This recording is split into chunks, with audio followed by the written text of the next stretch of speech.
Welcome, welcome, welcome, everybody. This is the CyphaDen Chat Podcast. I'm your host, Tayamu Denko. I got my homie Pestilence with me, and tonight, special guest by way of Around the Block, the homie, probably one of my favorite artists in Milwaukee, in the city, doing his thing, the homie Mad Static.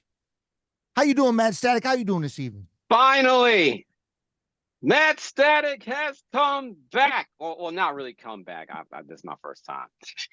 My first time on the CyphaDen chat. But yeah, I'm doing all right, man. How y'all doing over there? I'm doing good, man. Like I said, enjoying the day off.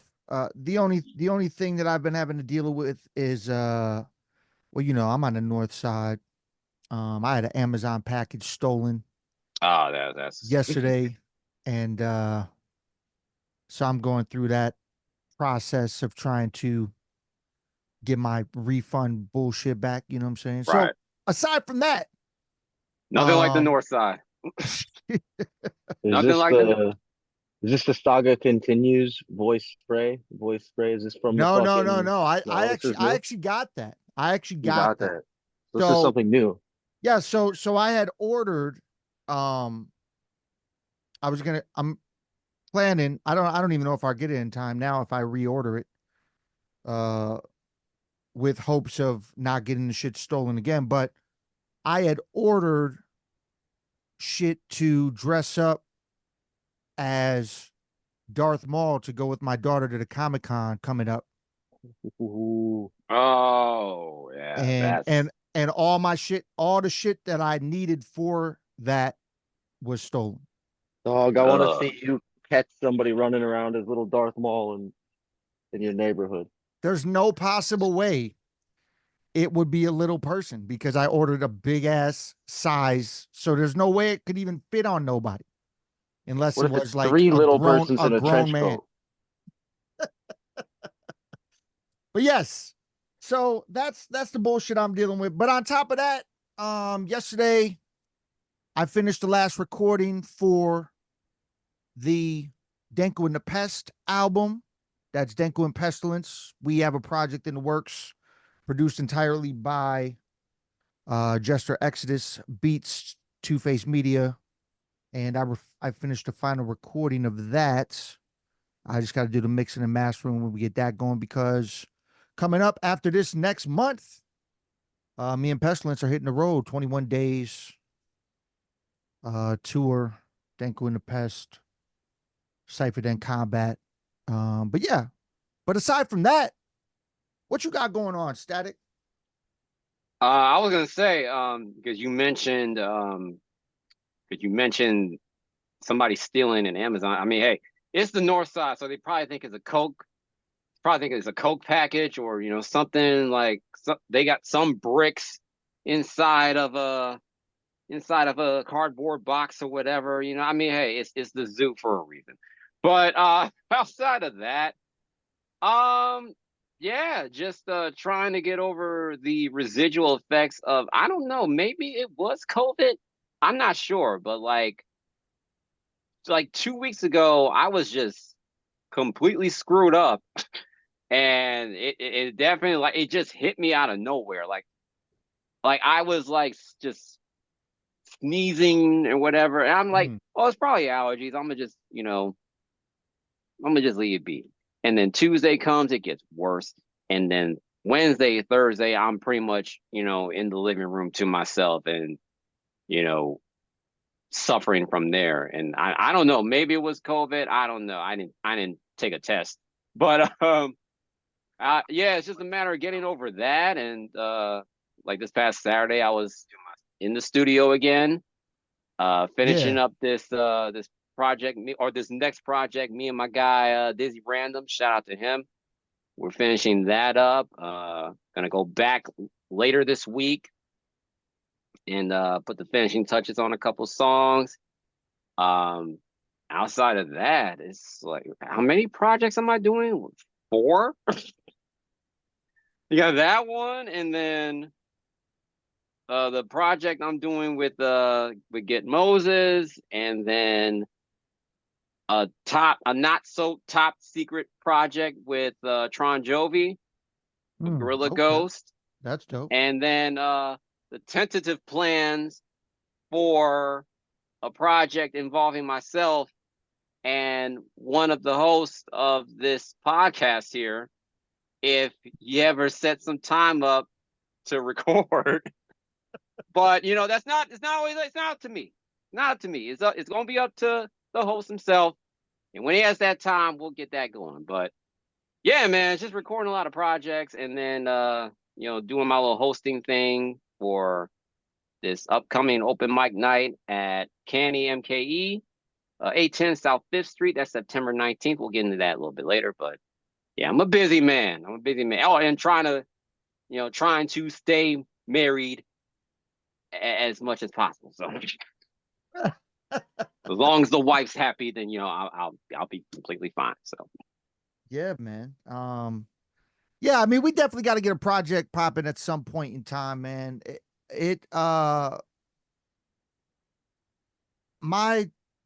I'm free kind of. I mean, my shit's you're never kind of. free, man. You're out of town like 3-4 times out of the week. You're never free.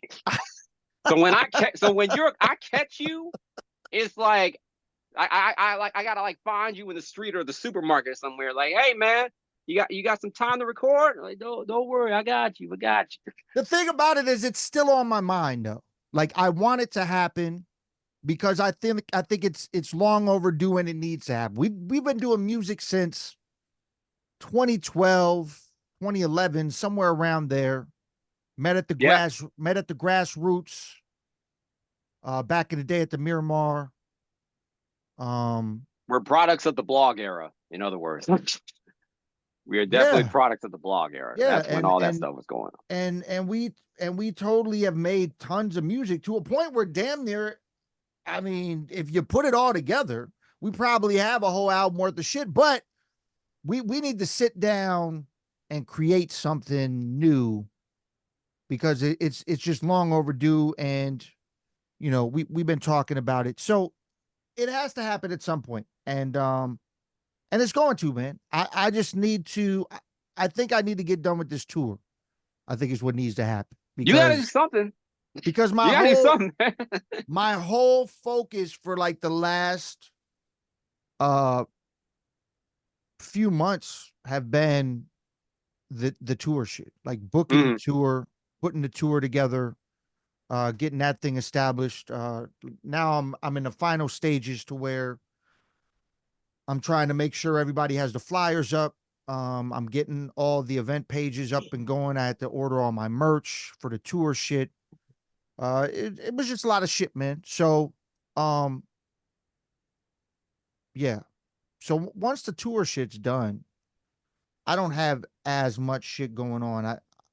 The thing about it is, I don't know how you feel about working in the Wisconsin winter setting, but Yeah, that's I mean, but that's my creation time for the most I'm part. I don't saying really like do shit. I'm saying it's Wisconsin. Like we only get summer like 15% of the year anyway. So, you know, when you really think about it, every day is winter here. Like I don't mind that whatsoever. It's fine with me. I come alive in the fall time, as I always say, but winter will do just as much. So it's Yeah. whatever with me. Well, all right, man. Well, there we go. I just don't want to have to stalk you in the streets in order to like actually get this done. I'm like, come No, on. no, no, no, no. We're gonna make it happen, man. We're definitely All gonna right. make it happen. But yes, yeah. Sounds like you got a lot of things going on. You had mentioned hosting an open mic at the what's the name of the place again? It's called Canny MKE. It's over on the south side. It's been around for I believe 2-3 years now. Shout out to Colin Plant, one of the people behind it. It's basically well, I'll get to it. I'll let you ask me the question. So I'll get to that. Well, I wanted to. I mean, that was my question. Like, Mhm. basically, I didn't know that this place existed. I didn't know how long it's been around. I had saw recent flyers of you because this isn't the first time you've been hosting this open mic there, right? You've been doing it. Yeah. We started this. Well, it all happened more so of happenstance, if you will, because like I ran into Colin over at Big Beat Milwaukee this year, over at the Jackalope Lounge. If you hear something in the background, that's my dog being an asshole. So I'm sorry. It's But all good, man. yeah, but I ran into him at Big B, and we were just so I actually asked him about an event that they had previously, and just getting the details that I couldn't make it because of work. But he told me about doing an open mic and just testing the waters just to see if they could get a turnout.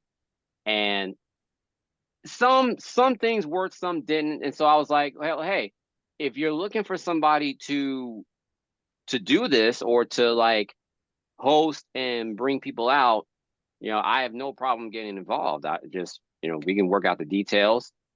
It took a couple of weeks just to organize and get a flyer together and have some of the people involved, like the homie Brooke, who's also one of the people behind Canny. Also, one of our instrumentalists there, his name's Hunter, great drummer. Also makes beats as well.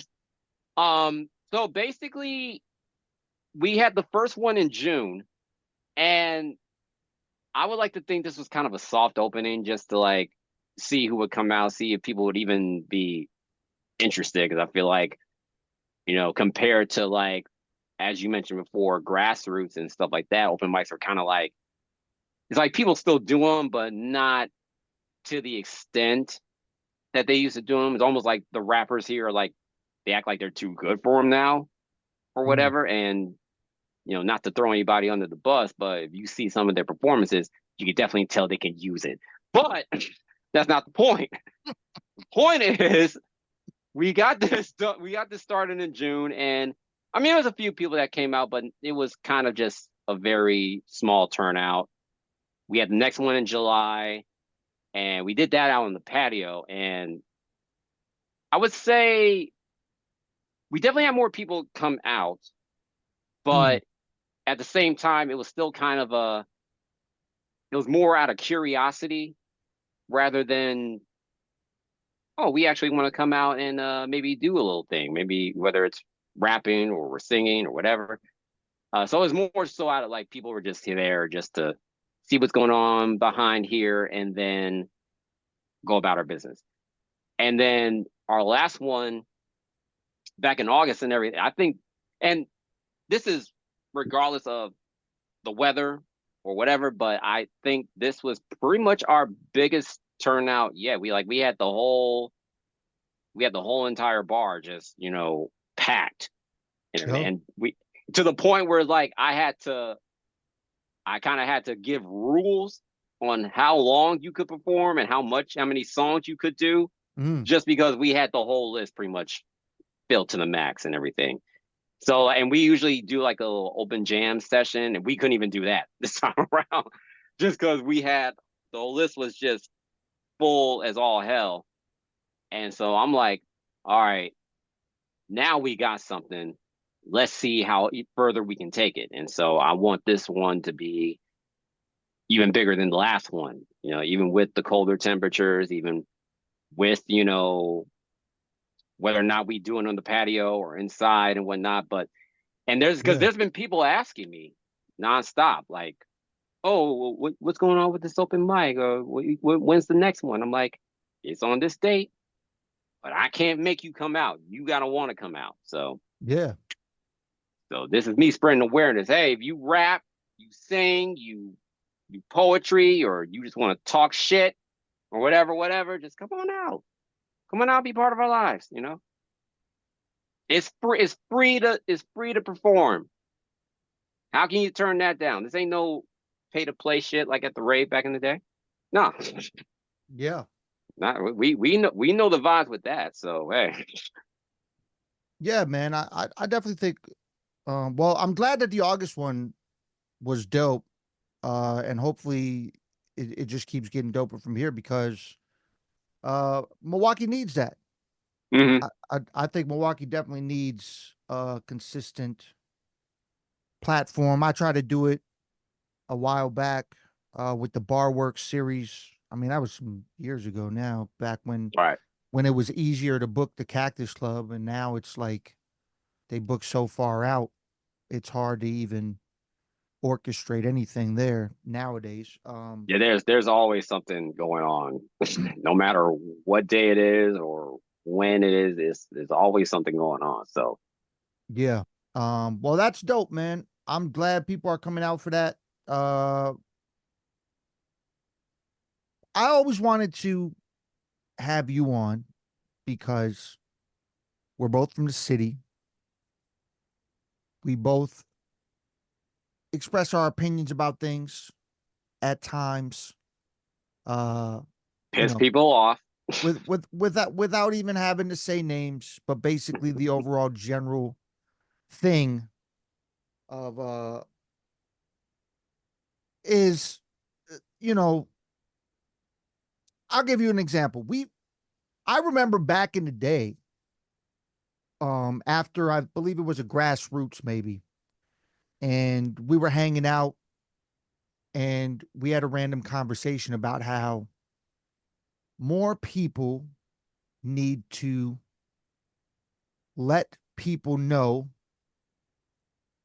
that they need to up their skills Oh, or don't get me started. to stop telling people that they're amazing when they still need work. Yeah. You know what I'm saying? And there's still not enough people that do that. And that's why we constantly have, and it's not even just Milwaukee. It's everywhere where there's constantly artists that think they're better than they are. Hmm. Because let's be honest, at the end of the day, not everyone's supposed to be a rapper. Not everyone's supposed to be a hip hop artist. Not everyone's supposed to do this. Regardless if you think anyone can do this, that's cool. You want to express your art, you want to do your shit, cool, do that. But don't think you're the best. I hate throwing around the word where everyone's like, "Oh, he's the goat," or "I'm the goat," or this and this, this and this. Um, I don't feel like everyone's supposed to be a rapper, but Same. everyone thinks they can be, and I don't know what needs to change. Well, I'll definitely say this. And as you were explaining this, like I knew exactly who you were referring to. Like you're like you're speaking, and then his face just started flashing in my mind as far as who you're referring to. But I'll leave him out of the conversation because I don't even know what he's doing these days. But yeah, I mean, I definitely feel like it's more prevalent now, and it's taken a turn for the worse just because the level of entry, and I don't even mean just the music. I'm talking about just within the culture period. I feel like the level of entry has gotten easier for some people. Mm. And you definitely see it in not just not just their music, but you see it in their antics, you see it in their rhetoric, you see it with their affiliations, that it's very easy to tell who's really here just because they want to make great music and be able to you know change their lives for the better and whatnot. And this is regardless of whether you make, whether you're like lyrical, miracle, spiritual, kill a fool, whatever the fuck. It's either that or you make like music for the clubs or you make music for, be played on big speakers or the street or whatever the hell. It doesn't matter what you make, but it's all a matter of what your intentions are. And there are a lot of people, especially from a local level, where I see what they're doing and I can instantly tell that, like, okay, you're just here to get some clout. And then when your clout's dried up, you're going to move on to something else. And it's Yeah. so easy to point it out. The problem is that a lot of these cats are kids, and not to throw a microscope on them, because what they're doing, as I've come to realize, the type of music that they make is not for me.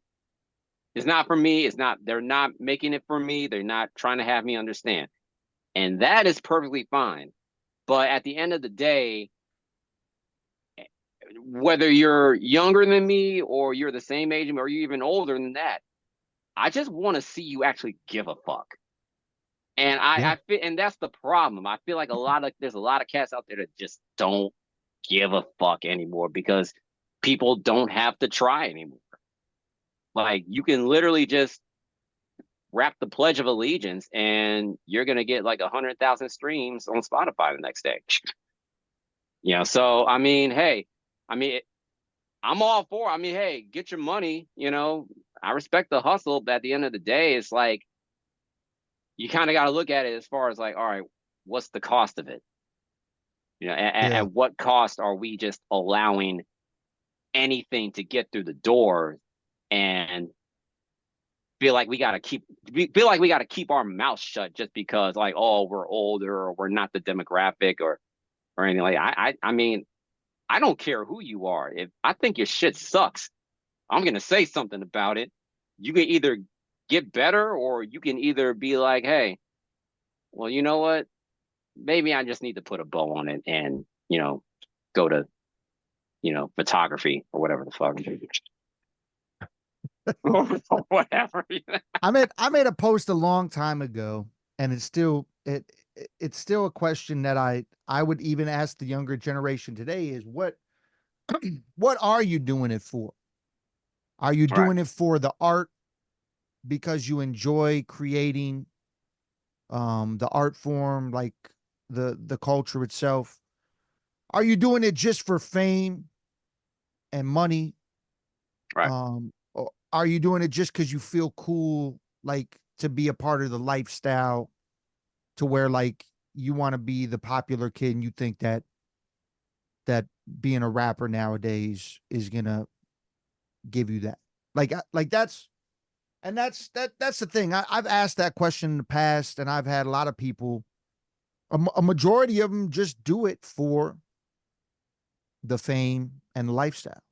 Mm-hmm. They don't even do it for the art or the creation or what you're creating, and they don't view things in a like I hold things to a high standard in rap and hip hop in general because it's what I do. Mm-hmm. So that's why I hold it to a high standard. So if there's like a MC or a rapper that's on stage and they're performing, you had mentioned, yeah, they don't make music for us, but why don't they why don't they respect the art form? Why are they I why are they not perform why are they not holding the level of performance at a high level? Why do they just half-ass it? Why are they rapping over their vocals? Why are they not Yeah. setting up their performance tracks properly? Why do they not have their beats mixed before they perform? Like what the fuck is going on in this shit? It's fucking Mm-hmm. crazy to me. I definitely have the answer for that, and and a lot of people may not like it, but and I'm only basing this off of my personal experiences, seeing everything you just described. And a lot of the reasons why that is because they don't have to. Mm. Because it's gotten so the music has gotten so convoluted to a point where it's like it's no different than fucking content creation. Because that's really all that it is. Like, it's just content creation now. And what I mean by that is no different than, everything that you see on social media now. Like, you could just scroll nonstop on your phone, and it's just video after video after video. So really, to a lot of these cats, And once again, I don't even know why I gotta say it, because people know me, that like I'm not, if you feel like I'm talking about you, you're probably the problem. But to a lot of these cats, and it just so happens that a lot of them are young. Some of them are our age or older than that, but you know, I rarely ever see it. So the only thing I can do is focus on the younger generation. And a lot of what I see is just, you know, the music really is the background to whatever bullshit they're doing. Mm. To where it's like all it is just all it is just part of the package, but it's not the entire package. You know, it's really just like, oh, I do this and that, and then you may even get some music on the side and everything. But like that's completely minuscule to everything else I'm doing. It really ain't no telling what that is, because everybody's different. But and not only that, but we're kind of to blame as well with just the way that we've let music get to this point. But yeah, it's become so minuscule now. It's become so unimportant. And especially with the amount of music that drops every day, Yeah. there's stuff dropping right now, you know, as we're talking. But that's what it's come to. It's there's no, and as I was saying before, like the level of entry has become easier for folks, to where people can just bullshit, but and it's gonna find the audience. Yeah. That's the unfortunate thing, which is why I have no problem. Like everybody keeps talking about this, and I want to shout out Twan Mac for this. Everyone keeps talking about adult contemporary hip hop. For people our age, I feel like it's needed. I feel like it's needed. And this is not a shot to, you know, the cats that, you know, do a lot of what you hear nowadays, like that whole Playboy Cardi shit and everything like that. This is not a knock to them, but what y'all do compared to what I do, or at least what I find more favor as to the type of music that I make, that's completely separate. Yeah, Mm. and like, hey, I'll let you do what you got to do, but I'm gonna stick to the rivers and lakes I'm used to. I'm not gonna go chase waterfalls. Okay, like I'm perfectly fine being in the corner because I like my little corner. I like my little rappy raps. Now and then there's times where I can bring both worlds together, but I can never go so far in that direction that I just lose sight of why I love this music to begin with. Mm. Yeah. Yeah. Yeah. And Yeah. I understand, yeah, and I understand that not a lot of people think like that, but for me personally, I care too much about my craft, and I care too much about what this music is to me and what is meant to me for such a large chunk of my life, that I can never just like dumb down completely, you know. Yeah, but Uh, like I said, not everybody's me. So well, I'm the same way with it. That's probably why I'm such a hip hop purist. Um, with the bars and the lyrics and all that, and why I hold things to a high standard. Definitely easier for people to get in now. The quality control. Actually, my homie, or Sabak Red from Nonfiction actually said quality control is lost on a song that we had did in the past, and that's a bar he spit back even when we did that song. I mean, that's like an older joint, you know what I'm saying? And right, he was saying that even back then, and now it's like all the way lost. And then right. you also have the gatekeepers that don't want to let other people in to excel past the level. Um, and then there's and some people feel like they're stuck at a local level, so they want to be the biggest thing in their city, Hmm. as if that matters.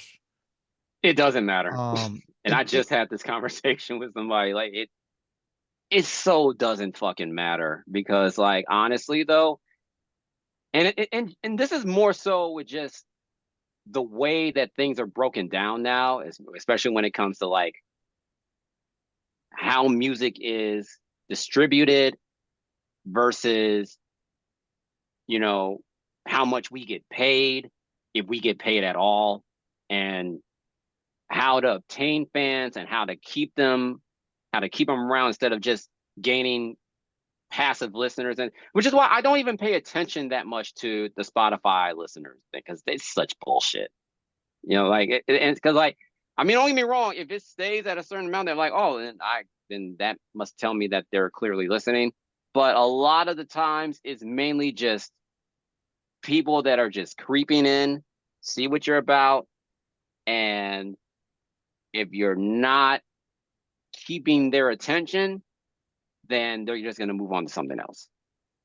And I think a lot of people, especially here, don't get that. They're like, because you see it, they every year they post how many streams they got on Spotify, how many followers they got, and so on and so forth.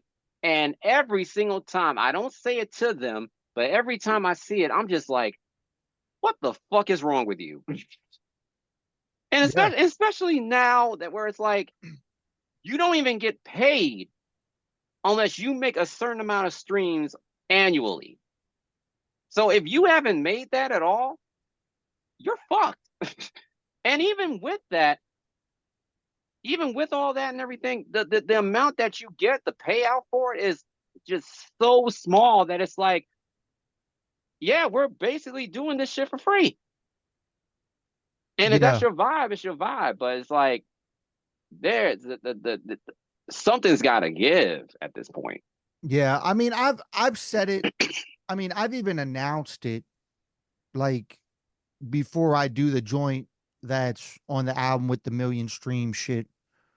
Like, I even announced before that, like, streams don't mean shit. Like, you don't get paid off it. It's cool that it's reached people.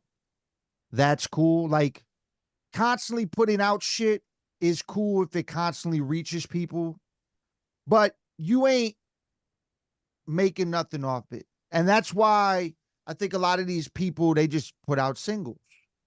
They Yeah. don't think they don't hold any value to an actual album. Like, I put projects together in album form because I like the process of that piece of art.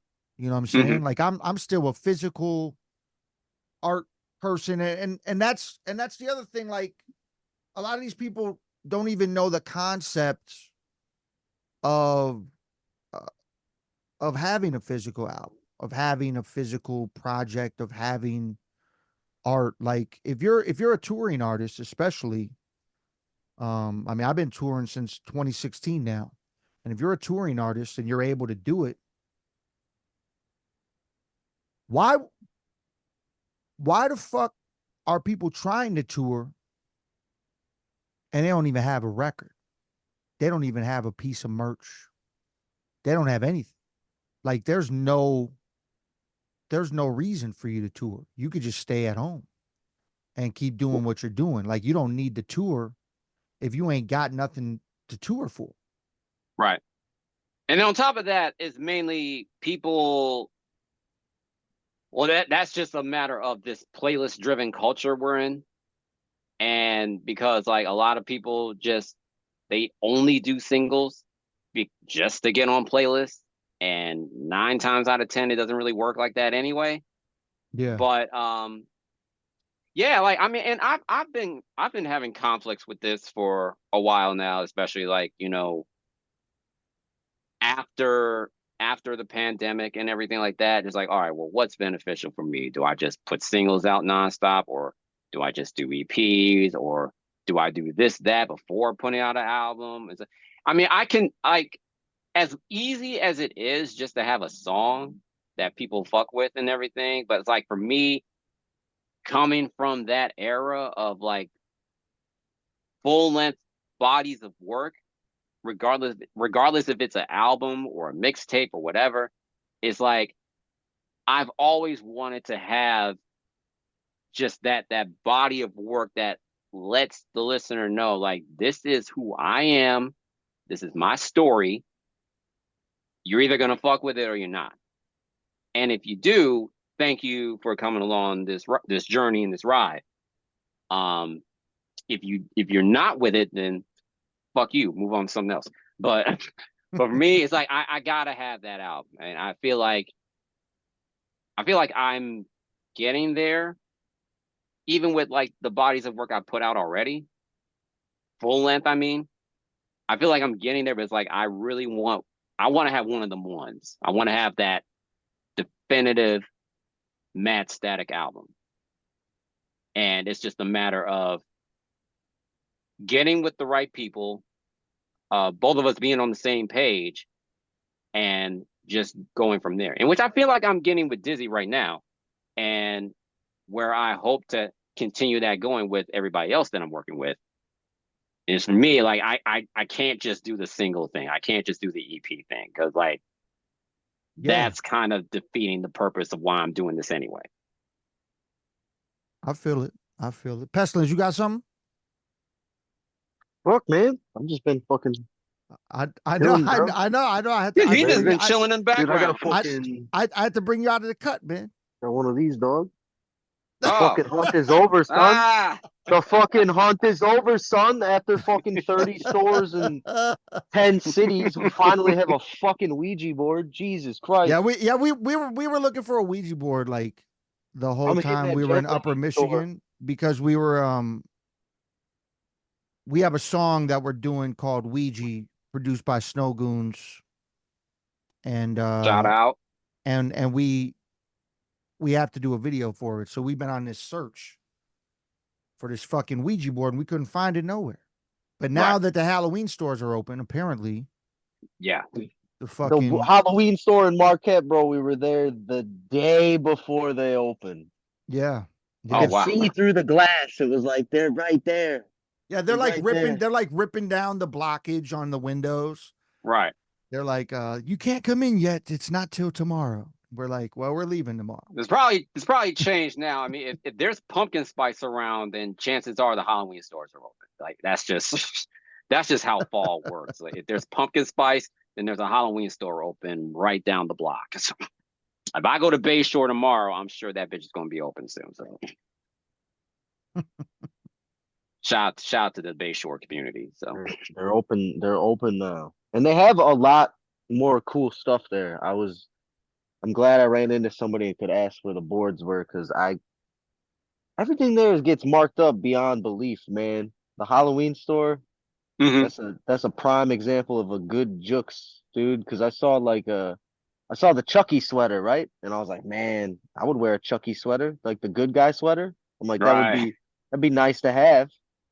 They wanted $50 for the Chucky sweater. I was like, God damn, dude, yeah, I $50 mean for a good guy sweater, man. Like, I'll knit my own.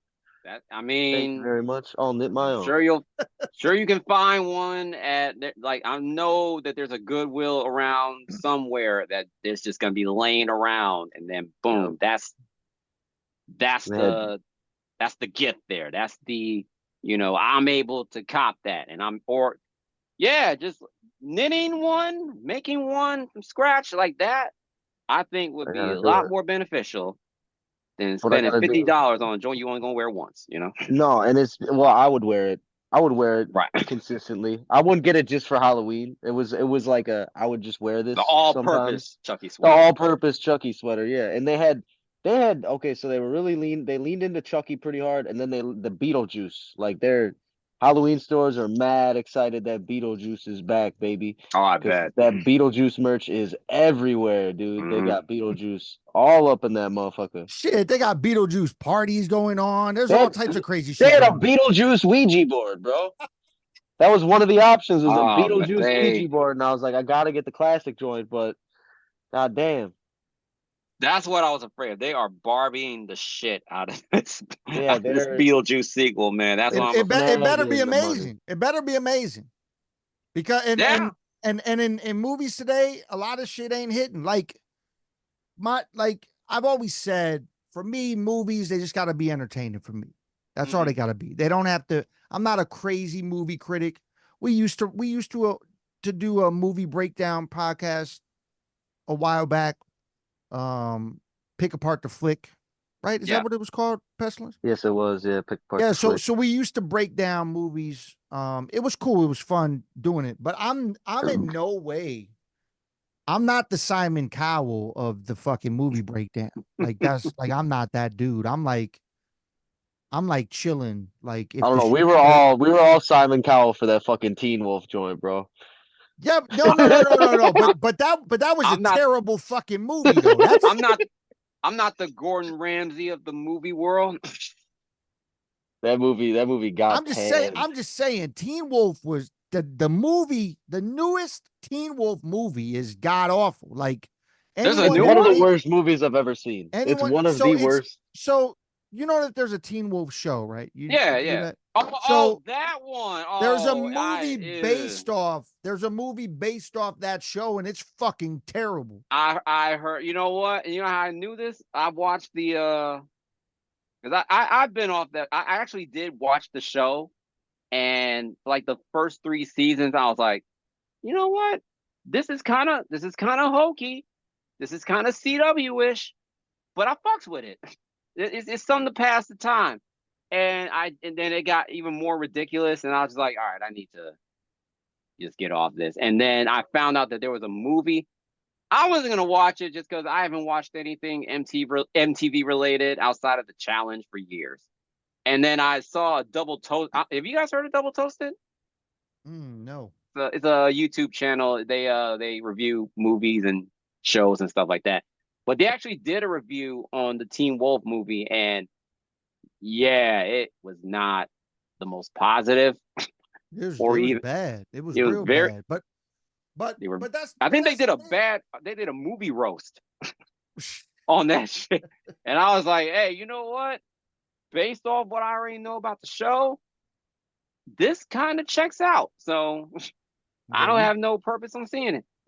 you don't need to The see it. only thing, the only thing that made it worth watching was just the thought that somewhere Ram was watching this movie, and just thinking of how Ram would be reacting to how bad this movie was, like how angry it was making Ram, Right. was the only thing that was bringing me a little bit of joy. I'm like, holy shit, this is terrible, but man, He it said would be he real said he had funny. to watch it like 5 times, right? To actually Cause he, finish. cause he couldn't get through it. He had to just keep taking it. And Chuck's like, "No, man, fuck this. I can't do this."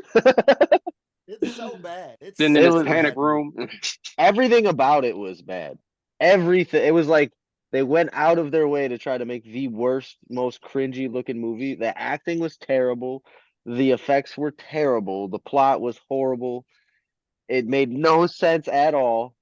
The like fights slash all that stuff looked awful. It's I just mean, like, just man. based off the finale, I kind of had a feeling like, all right, this is not going to be at all related to that, or this is just going to like venture off into a different territory. So I was like, you know what? Yeah. I'm good. I've been off this kind of stuff for a while. I don't really feel the need to go back anytime soon. So, I just Yeah, think but it's a like product of people thinking that they're gonna Sharknado something, but it's oh like they're yeah, not they're not willing to go low enough for the fruit to grab something that's that yeah. bad that people are gonna connect to for forever. well, Yeah, here's your content. You're welcome. we've Yeah. Matt Tech, I'm curious on what you think. Yeah. Because me and Pestilence had this conversation on the way up to the shows in Upper Michigan. Hmm. Um, what do you think about endless fucking sequels of fucking movies? Oh like, my god. like why does Sharknado have more than one movie? Why? Like I Fast mean, and Furious, Spit on Your Grave, like there's some Like why wild. are there so yeah. many of those movies? I mean, and this is kind of what I've realized. The more I keep seeing like more remakes in Hollywood, it's some weird fandom out there that just like, oh hey, as long as it's got an audience and as long as people are talking about it, we'll just keep pumping these out. Like there's you talking about sequels and things that just won't go away. I mean, we can wonder to ourselves why Tyler Perry has so many Medea movies. Because there's an audience for it. No matter how bad it gets, or no matter how, terrible and just pointless and convoluted every Medea movie gets, that for some strange reason, he always goes #1 at the box office. Or I mean, well, now he has a deal with Netflix, so like every time he's just pumping movies out left and right. None of them make sense. None of them have a plot for real, but somehow they still go #1. And the reason why is because there's an audience that on one half, there's a half of them that like actually find something, something of substance in these movies. And then there's another half of the people as to where, or the other half, I should say, there's the other half that are just gluttons for punishment. And no matter how terrible they get, well, hey, it's giving us something to talk about. We might as well all suffer together. And that's how I've always looked at Tyler Perry movies. Like, hey, as long as people keep talking about it, there's going to be as many as he sees fits out. And that's why with a lot of these sequels or trilogies and whatever, somehow there's a fan base for him. That plus Hollywood is kind of out of ideas at this point. So why not just remake Spider-Man for the 15th time and shit? we'll just get another pasty white guy from the UK. He can play Peter Parker. Or if we decide to actually be progressive, we'll get somebody to play Miles Morales, have them, they can they won't be wholly black. They'll either be like Cuban or just play blackface altogether. And then we'll make what if they something get out a of it. white guy to be Miles Morales and they just make him white? They don't even try to pay. They're like, nah, we're we're getting them back on this one. Yeah, we're cost like, cutting. God damn, what the fuck? We're cost cutting at the end. So hey, whatever saves Marvel money. How I feel about Harrison Ford as Red Hulk, dude.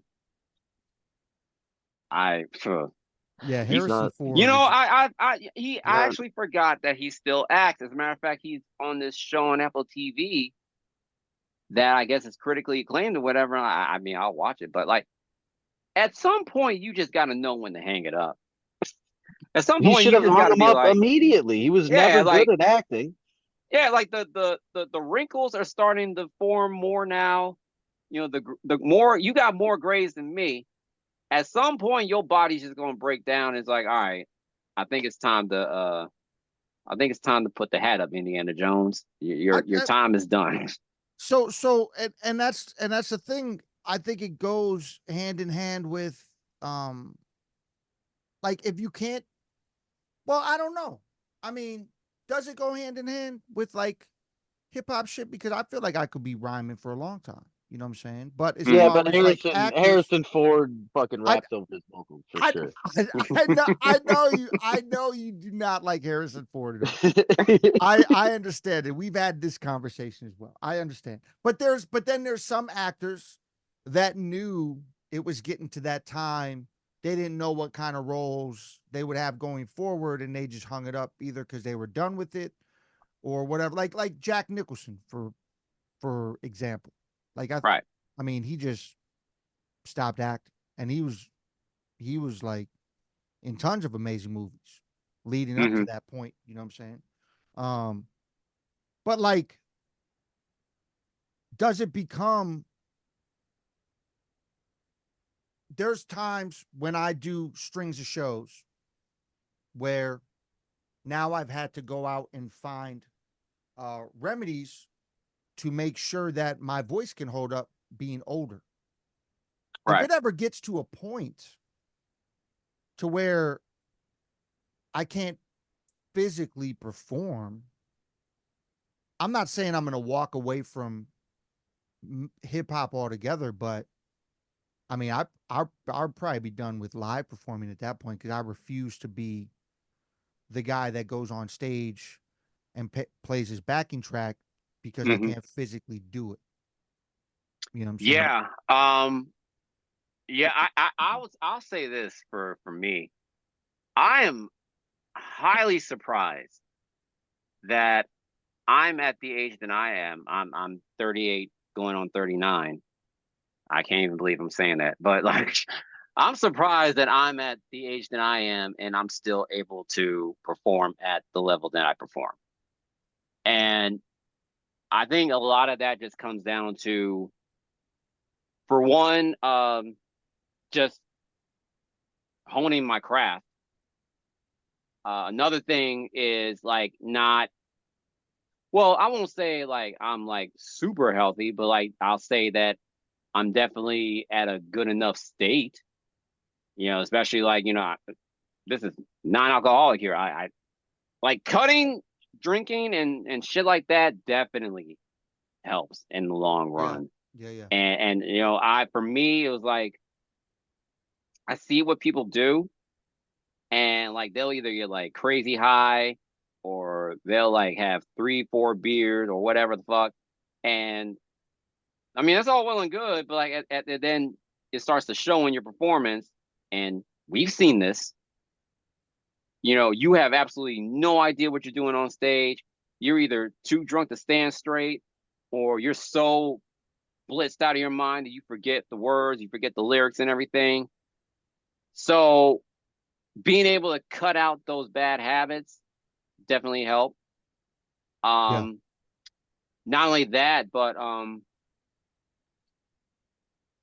think that being for the live performance aspect, I think just in general, I feel like for me, if I'm at a point to where I just have absolutely nothing to say, or I feel like I can't physically put 100% into it all or have the motivation to do it at all, that's when I'll stop.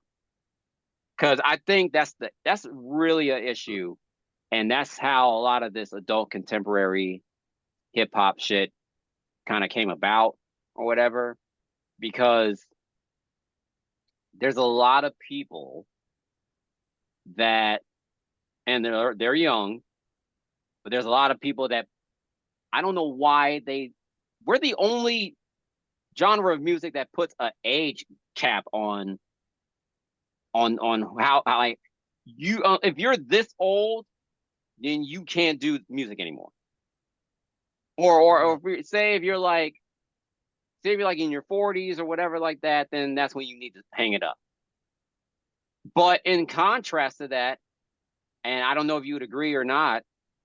Well, you probably will, but either way, I feel like, and I've said this, and I was looked at kind of crazy back on my old podcast, that I feel like the best artists in hip hop make or they are making music. They're in their 40s. Some are even in their 50s. Like Master Ace is still dropping albums, and he's damn near 60, I believe. KRS One still drops albums. E40 drops albums. He drops 2 a year. KRS One actually still performs at a very high level too. Yeah. Rakim just dropped an album. Yeah. You know what I'm saying? So, oh wow. No, Oh, wow. no. Because we have I've even said it publicly.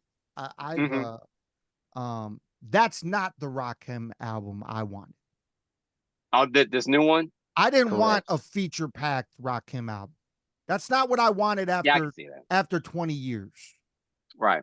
We've been waiting, Rakim, for you to drop for years because of whatever legal things had happened, like your album not being able to come out on Aftermath when Dre had it. Like whatever the fuck happened during all these periods of time to where it wasn't possible for you to have the album come out. But we've been waiting. Like there's people that have you in their top 5 forever. And we've been waiting for an album to drop, and you drop a 7-song album that has 4 feature verses on like every song. That's not the Rakim album I'm trying to hear, man. Do you think that's the signal for him to probably hang it up? I Well, think that in conjunction, potentially, because that in conjunction with the cash grab on the like feature lease thing, because like this came out Yeah. in conjunction of like him dropping features for $150 for anybody that wants to buy one. It's Hmm. like feel like yeah, it goes down the path of like, okay, this person's a legend. He's well known as a legend. I mean, Rakim is known as the God MC to a lot of Right. people. Like, that's his nickname. So it's like everybody gives him that respect, and then just for that to sell out for to be the guy that starts out as playing the fucking drums on Know the Ledge because you Right. didn't like the drums that you were hearing on everything, and you just said, "Fuck it, I'm gonna play the drums." To that kind of passion to now dropping like what Denku said is a 7 track feature heavy promoting a like cash grab basically. It's like that's not who you are, man. That's not Yeah. so that bums me or out. If he's or got is if or he's got is the it? classic, if it is what he is, that's what I mean. If he's got that, if that's just a one off, like man, there's been bands that have made bad choices, bad albums, bad whatevers. It happens. If he's still got it, he's still got it. That'd be awesome. I'd love to hear it full length. I still rock the old Rock Him stuff, but like, Yeah. man, doing that, it's like that hurts. Because like you said, there are still other dudes that are older, that are classic, that are, well versed in whatever. I mean, like Aesop Rock drops a fucking album every year, and he's doing something different. Sometimes he drops two, Lupe's still doing mad shit. There's a Hmm. fucking Black Thought just dropped fucking a couple projects. Like there's a Right. lot of dudes that are older that are crushing it and Shit, dropping like we're still amazing killing albums. everything we do. Shit. Right. That's what I'm saying. There's still mad dudes that are crushing it. And it's like some of the other ones just like kind of going down that path of selling out because they see that the era of the record sale, the Yeah. CD, the stuff like that, it has evolved and changed to like now it's like who can be viral, who can, do this kind of stuff. And it's like who can, sell out like that. It's like maybe that's the way to make a lot of loot now. And it's like if it is like it's still, I don't fucks with that. I like the art for the art. I'd rather see somebody that's going out there and doing it because they fucking love it versus like, hey, I'm trying to make as much money as I can in a short amount of time. Because that to me is like you're just using art as a catalyst to run your sales career. And if that's what you want to do, that's fine. But you're not making art anymore now. Right. You're just Well, doing sales under the guise of being an artist. I will say this though, but even with cats that I mentioned and stuff, there are definitely those out there that, you can definitely tell that the spark is gone or is damn near out. The flame is damn near out. And with that being said, and people might get mad, you get mad all you want. I think 3/4 of the Wu-Tang need to hang it up. About 3/4 of Wu-Tang need to just stop. I heard that Ghostface Killer album this year, and it made me sad. I didn't It even hear really it. made me I didn't even sad. hear it. You, Yeah. you didn't hear it? I don't even think I heard it. Yeah, you don't want to. It's like I put it like this. I felt this way about Ghostface albums for a long time now, but it just feels like that's really somebody that is just stuck. And like and I think the days of Iron Man, the days of Supreme Clientele and Fish Scale and stuff like that, I just feel like those are days that we're never gonna get back. And not only that, but then you have, about what I would say Master Killer and or whenever or even with the last couple like with Deck, even like with the last couple of Czarface albums, I'm just kind of like, this is cool, but like this is not, it's just something missing. It's like an energy that's not there, They, and yeah, or they. maybe it's me, maybe it's my aging ears or whatever, but it's just like I there are I definitely haven't. people that's just like, you're clearly here to get a check. I mean, I haven't been excited about a Wu Tang album, and I couldn't even tell you. Yeah, I mean, there's been so much, there's a lot of turmoil behind the scenes, and I know RZA's probably at the core of that. And that's why, like, even with like the last album, like you only had like 4 members on there. Everybody else was either there for just a song or they didn't show up at all. Yeah. Like you can definitely tell there's like no cohesion whatsoever. And maybe it has a lot to do with whatever's going on behind closed doors. But then at the end of the day, it's like, but then you never see that with the tours. You know, Yeah. I was at Soundset. I think it was what, 2018, 2019. I was at Soundset and it's like they didn't miss a beat. But then you never hear it on the albums. And then like they'll put out the movie or the TV show and it's like, oh, this is wrong. This, I'm like, all right, so what the fuck is it? Something's going on in that camp that's just like it shows in the music. And then I'm just like, as somebody who has had Wu-Tang be a very influential part in just my journey through this, it's kind of like, all right, it's just kind of time to wrap it up. Well, Wu-Tang is heavily just living around the legacy.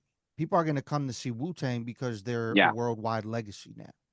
Like when we go back to talk about somebody like Rakim, I actually think Rakim is at a point where he ain't making the money he was making Mm-hmm. when he was at the peak of his shit. So now it's coming to a point, which is why I even think that you hear these stories. I mean, I saw a video. Shouts to Marcel P. Black. I saw a video recently of him playing a show with Rakim at Paint Louis in St. Louis, Right. and it looked like Rakim killed it, rocked everything live, like murdered it. But then you hear the horror stories of Rakim rapping over his vocals at other shows, and I think that happens because Rakim is older, and like I said, like getting older, I've had to find these remedies to make sure that my voice holds up at shows. And I think Right. that since he's only been an artist his whole life, he's at that point where he's still thriving on that music money, and that music money ain't there no more. So you Yeah. have to do every show that you possibly can do, whether or not you got a voice or not. So you have to rap over your vocals now because that's the only way you're performing. Because you haven't found the vocal remedy to be able to do the shit. I don't know if I'm right about it, but I'm just saying him being he's got to be 60 now. I feel like Rakim's got to be 60. Oh But yeah, absolutely. but like being at that age and rapping at that level and rapping those songs and still being able to project your voice. I mean, people saw when Nas was touring. Like he was winded like a motherfucker when I was there. he was winded. Mm-hmm. You know what I'm saying? I mean, like doing that many shows in a consistent thing is hard, man. Like I'll be honest, like I'm a little nervous. I'm a little nervous about this 21 day. I'm not even gonna lie about it. Right. But I've found a whole bunch of vocal remedy things that I think are gonna hold up to be able to make it happen. And you know, whether or not me and Pestilence go forward doing this, having breaks in between shit to where we combine our set. Because like what we did at the last show is we combined the set. We performed for 2 hours straight, like a combined set, and I wasn't even tired after. And I had my full voice. I think doing a song, hyping, coming back, doing another song, doing 2 songs, hyping, coming back, doing 2 songs, like having that break time, Right. Is very helpful, as opposed to just doing a full fucking 30 to 45-minute set straight, like every song. You know what I'm saying? Mm-hmm. Yeah, like I feel like for me, and that's why like I'm not against backing tracks. I'm not against, and what I mean by that, I'm not against like having ad libs. I'm not against like having, I'm not against like having like certain inserts in songs like you see me when I've done songs like Maintain Like hook, and like the hook being there, or like the yeah, like like the the hook ad lib, being like the there ad. or just I get the ad libs. Like yeah. I'm not even hating on ad libs on joints. But when you're doing your shit over your entire song, I'm like, I didn't pay $10 to watch you do fucking karaoke. Leave that shit at home, bro. I came to see you perform. And the unfortunate thing, and we always talk about it. Every time we run into each other, we always talk about it. The unfortunate thing is that there's just not enough people that really give a fuck like that. I mean, you'll have your people, but like compared to the folks that are just there to get drunk or they're just there to support their people no matter how shit they are, it's like that's kind of louder than the people that are like, why are you just up there rapping over your shit? Well, And real quick, the young people want to sound how they sound on their songs live. but Yeah. then also is a lot of people our age, a lot of veterans that, and I'm not, like I said, I'm not gonna say names, but you know who they are, Denku, and you even know who they are, Pest. But like, there are a lot of veterans that do that shit, and every chance they get, they're online or they're on social media, just like, can't nobody fuck with me on these records. Can't nobody, or the people put them in their top 5, their top 10. And I mean, if I was like 10, 15 years younger, I probably would have been like, you know what? I have something to say about this. This offends me a bit. But nowadays, I don't really give a fuck because I'm just going to show it. Like, fuck talking about it, fuck complaining about it. Like, hey, I'm just going to go up there and I'm going to show why your claim is wrong.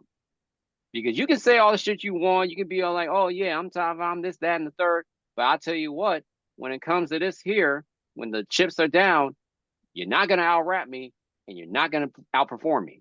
And if you do, you got fucking lucky.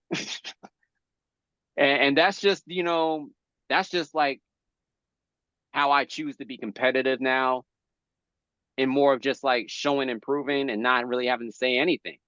I'll say it on stage, through putting on a great show. And when I get to a point where I feel like I can't do it, that's when I'll be like, all right, y'all got it now. But Yeah, that ain't gonna happen anytime soon. So I'm like, hey. and see, that's the thing. Like, that's why it's so hard for me to book shows here now. Mhm. Um, because I don't know, who to put on. Like I want every show to be super dope, which is why I like you're definitely a go-to for me because I want every live set to be dope. Right. So it's like there's it's I don't even know if there's a full handful of people that's a go-to for me to put on shows that I book because I don't want that shit on my shows. Yeah. Like if you come to a show that Denku's putting on, you're getting a live hip hop show. That's what Mhm. you're getting. There's so I mean, maybe I don't get out enough anymore. I don't know what it like. I don't really go out because I fucking work all the time and I'm constantly doing some other shit. I got the kids. Like, Yeah. I mean, I'm a grown motherfucker, so I'm not going out to just fucking party with young motherfuckers to see who actually does this shit for real. But like it's hard literally to find motherfuckers in Milwaukee or in Wisconsin in general that Right. are good live performers to put on shows, to make the show dope. It's Mhm. hard. It's hard to Like find. shit, dude, we're bringing the dudes from fucking 11 hours away, the fam from Minnesota all the time. Because it's Yeah, like, yeah, like we bring people from distances that are not even gonna bring motherfuckers out just so we can have a dope live show. Like I don't know, it, man. LG actually fucking be bringing people out. Like, fucking Oshkosh, they had like 6 or 7 people that came up for them there. I was Well, kind of that's like, damn, what the fuck?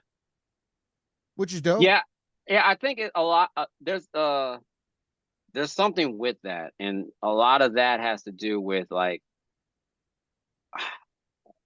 it's not really a matter of like, well, who's really doing shows. It's just that like, and I don't understand this at all, but it's definitely something that I've seen where there are cats that are hella dope and they put out quality music and so on and so forth. They check all the boxes, but they don't do shows for some reason.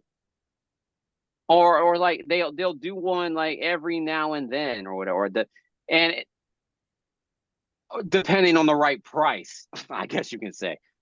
But like the cats that are like actually like great performers are usually the ones that don't do like rap shows. They're Mm. more like doing multi-genre shit.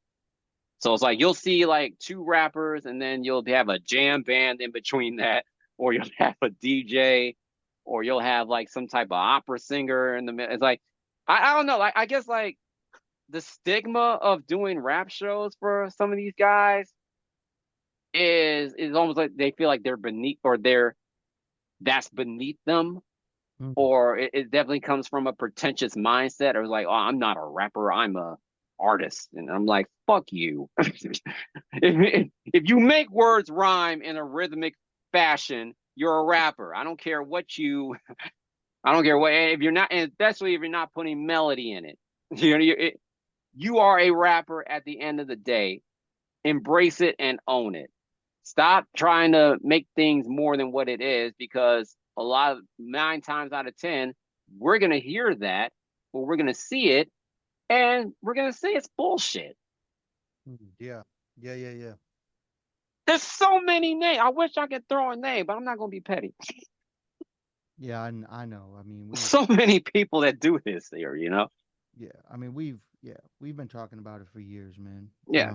And it never changes, man. It's been I've had the same opinion about Milwaukee for years, and I've gotten to a point where I do less shows here now, just because I'd rather tour because, um, yeah, either motherfuckers, people get older, they're not coming out, um, and then the younger generation doesn't want to hear the shit we do, or I can't put a lot of these younger artists on the shows I do because they're gonna come, they're gonna perform, and then they're gonna leave, and all their people are gonna leave with them.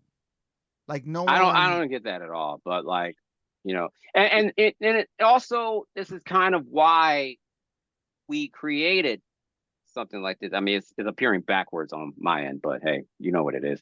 But it's the reason why you know, I as well as others created something like that because I want to be able to cultivate something for people that, may not be able to, or they either may not be able to do shows as much, or they don't have access to do shows. And so this is a way for them to not only hone their craft but also cultivate their fan base Mhm. Yeah. because I definitely feel like there is such thing as like, oh, people think they're too good for stuff like that because it's like, but then when you take something like this and it's like, well, how is this any different from a showcase? Yeah, and like you know what I'm talking about, like when you have like this is a concert promoted as a showcase, and then you have 30, 40 motherfuckers on one bill. You may do one or two songs, and hopefully you're able to get on that night. This is no different.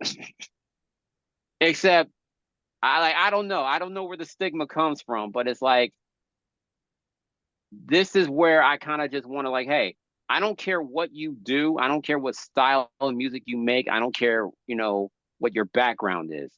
I want this to be something where everybody can collaborate and Yeah. everybody can, actually belong to something. But it's like I said, I can't make y'all come out.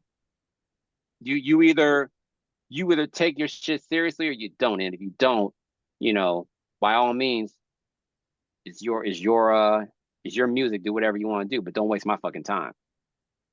You know, and that's the energy I just have because like I was exactly the same way with people. You know, I felt like I was too good to do this and that. And I thought my shit didn't sting in it, and I got humbled very quickly. So I just want people to, you know, be able to have a voice, be able to have, you know, a way to be able to build their shit up from the ground up. You know, but also in doing that, I also know that there's going to be cats that are hard headed, and that it's going to take a lot more than just be like, hey, I got this going on. It's free to perform. I will facilitate to any of your needs, but you got to want to come out for yourself. You got to want to take your shit seriously. I feel that, man. I'm definitely gonna have to make it out at some point to one of those, man. That particular date, I'm playing Iowa that weekend. So, but if you keep doing Dang, open mics, if you keep I doing got open curved for mics, Slipknot. Wow. if you keep doing the open mics, I'm definitely gonna have to pop out, man, and make it out to one, man. But I mean, hey, uh, like I said, at this point, like based off our turnout from August, I'm expecting something, if not bigger, then at least similar to the last one. So as long as people want it, and as long as people want to come out to it, hey, you're always welcome there. You know, word up, man. Appreciate that. Pestilence, my dog agrees too. you got something before we close out with Static?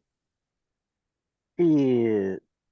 Um, man, put me on the spot here. I am. Fucking I looking am. around here, a little Kaiser Soze action, see if there's something I can draw from. Oh, um, man, no, that's not a good one. I don't even know. I don't. You don't strike me as a sports person. So I don't know. Like the. Did you I guys mean, see if the it, video? Did you guys see the video that wide receiver from San Francisco, the first round draft pick that got shot in the chest? I didn't see that at Yeah, all.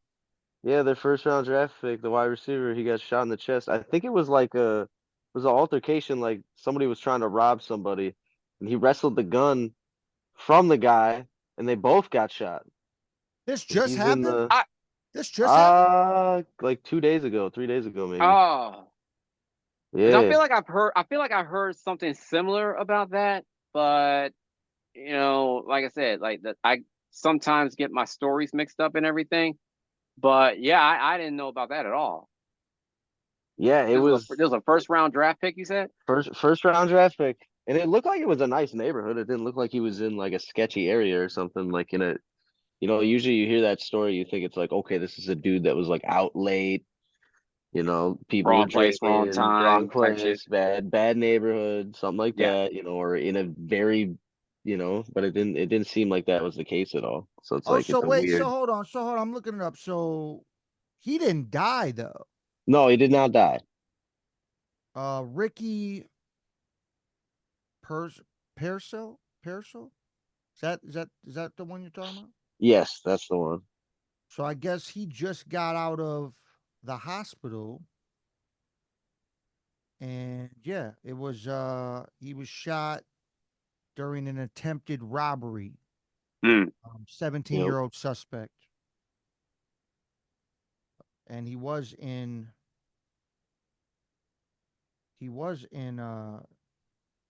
critical, I guess, at one point. But yeah, he is. Where was this? It In was in San Fran, in wasn't it? San Fran. Yeah, it was there was an altercation. According to the San Fran Police Department, gunfire from suspects. Gun struck both Purcell and another subject. Uh, the suspect was a resident of Tracy, California. I don't even know where that is.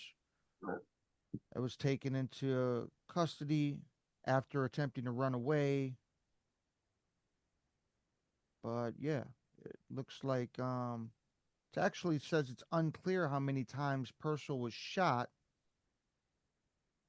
or what the suspect was attempting to steal.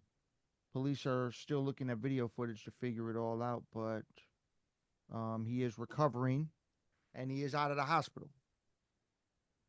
All right, well, yeah, That's dope that he's out of the hospital. He's yeah, doing better. Because like, what a wild way to start your rookie year in yeah. professional sports to get shot. I mean, if he's even able to participate in it, because those it's going to be a while as far as like rehabbing and everything. I'm assuming. Yeah. So I'm assuming he was a first round for the Niners. Yes. He's Okay. pick number 31, I believe. Okay. Yeah. Yeah, that is crazy. Yeah, I didn't even know that happened. That is crazy. Yep. So that was our weekly current event that we got to cover. Oh, I do want to ask this one thing since we were I do want to ask this one thing since we were talking about Rakim. Did y'all hear about him at a gathering of the Juggalos? I Yeah, did hear that he got I heard bottles got thrown at him. I don't even know why, like, and this is not to like throw shade on that fan because I have friends that are Juggalos still, but like I don't get why like people that they consider like real rappers or whatever. I don't know why the fuck they still do the gathering. Or because like It's got to be a money thing. It has to be a money it thing. has to be because like we always hear these stories about like how like when you hear like bottles and other shit being thrown and it's like, oh, it's not really disrespect, it's like that's a way of them saying they fuck with you, and I'm like, get the fuck out of here with that. Like if you're throwing a bottle at me while I'm on stage, I'm gonna take that as disrespect. I don't know what your culture or whatever is, but like I don't necessarily understand it. It's not for me. Now, I pretty much guarantee you, if it was like Tech Nine or somebody like that, then they'd welcome it with open arms or whatever, or they'd be a little more receptive. But because it's Rakim or even the stuff I heard about, like they threw bottles at Red and Meth when they did the gathering. I'm just like, now I understand Tila Tequila getting bottles thrown at her because fuck her, but Yeah. but yeah, it was like, you know who's on stage right now? I mean, I would. That's why I don't ever go, and I have no interest of ever playing there. Like it's just not my thing. I mean, I've done shows with Juggalo people, Mm-hmm. and they love my shit, and that's cool. But like, But dog, that one guy the last time, that festival, the dude that was all painted up, oh yeah. one of the worst performances I've ever seen in my life. Well, a lot of Juggalo people are bad at performing, Are and bad. I mean, he's not lying. He's well, I not mean, lying and at well, all. and they all rap over their vocals because like I said, like Yikes. the thing is they want to sound like they sound on their records, and when they realize that their performance doesn't sound like that because they can't project, because a lot of them are studio rappers. If you're a studio rapper, then you ain't got no business performing. Not done. Yeah, I, if I you're, what were you I saying, find Paul? it well, I just find it hard, like, because obviously, like, so Denku knows like Space Case, and then even like Lobotomized Geniuses, like those are both my two-faced brothers. Those Mm-hmm. are all three of those guys are huge. And they've all, well, Nate doesn't smoke, but the other two smoke like mad cigarettes. I Right. smoked cigarettes for a long time. I still smoke weed. I can't breathe out my nose. We're not inhibited at all from delivering a performance because it's like we fucking practice. You put hours in, you put time in. It's like anything else that you want to do. You don't just expect somebody to be like, all right, we didn't practice at all this year. We're gonna get on the football field and just win the game. It's like, nah, dog, you gotta like You're gonna get dusted by the guy that's out there during OTAs, training camp, preseason, getting in condition for the sport and ready to go. It's like you got to treat it like anything else. You got to practice, you got to prepare, you got to train, and it's like if it's something like what you're talking about with your open mics, that's great. If Yeah. it's sitting at home in your studio, that's great. If it's while you're driving in your car, like getting your voice prepared, being able to do it with no vocal track behind it, doing it while you're moving around. Do that. Like you should be breaking a sweat. Like that Well, will help I was you. gonna say like that. That's another thing. A lot of these cats don't practice. Yeah. Like, and that's why like when you're at a set like the ones I described or the ones that me and Denku have either performed at or we've even watched. That's why like they don't even do the entire song. They just do one verse and then they move to the next song. And then they'll do one verse or even like that, they'll just do the hook and then they'll move on to the next song. And they'll keep that going until like, they've caught something. But yeah, that's just something I'm like, well, if you don't know it, don't do it. That's You're how not I Allen that's how Iverson. I go about Yeah. it. Yeah, They're like not Allen if I don't Iverson. know it, I ain't doing it. You got to practice. Yeah. You're So not let AI. that exact. And that's next up. They're like some of these cats, they're not even gonna show up. They're just gonna they're just gonna hologram their way through a performance. They're just gonna be them in their living room. Everybody's watching, and they're like, "Oh, I thought he was gonna show up." Nope, he's at home. His kid in the background. Like, hey, I wish I could be there, but duty calls. What has Shout out been to every. this has been dope, Static, man. I appreciate you being on the podcast. I don't want to keep you too much longer. So before we get up out of here, make sure you drop your socials, let people know how to get in touch with you. Yes, sir. Facebook, Instagram, TikTok, when I feel like it. At at Madstatic 414 MADSTATIC 414 the numbers. My music is available on Spotify, Apple Music, Tidal, Bandcamp. Shows I have coming up. Yeah, like I said, I got the open mic night over at Candy Infusion Bar and Cafe, 810 South 5th Street. If you're in the Milwaukee area, it's in the Walker's Point area, hosted by me. Starts at 8 o'clock. Registration starts at 7 or before that. Just hit me up. I have a show at the Jazz Gallery for the Arts, featuring myself, Nocturnals Forever, DJ Begadon, Wax Cherubs, Dizzy Randoms, Trey Johnson out of Chicago. That's gonna be a dope one. And yeah, follow me, be part of my life. I need friends. So There it is, man. There it is. Everybody out there, this has been the CyphaDen Chat in association with the Denku Podcast, presented by CyphaDen Music, where we inspire even those higher. And remember to never stop chasing your dreams, because you will never know what you are fully capable of. That's how we end each session. I am your host, Tayamu Denku. We got the homie Pestilence as the co-host, or Pester for Walking, as his name says on the motherfucking display. He always changes up. And tonight, Wow. we had Mad Static join us, and it's been great conversation for the people that have tuned in. We appreciate y'all to the fullest. And this is another episode, man, and we hope y'all keep tuning in as we keep going forward.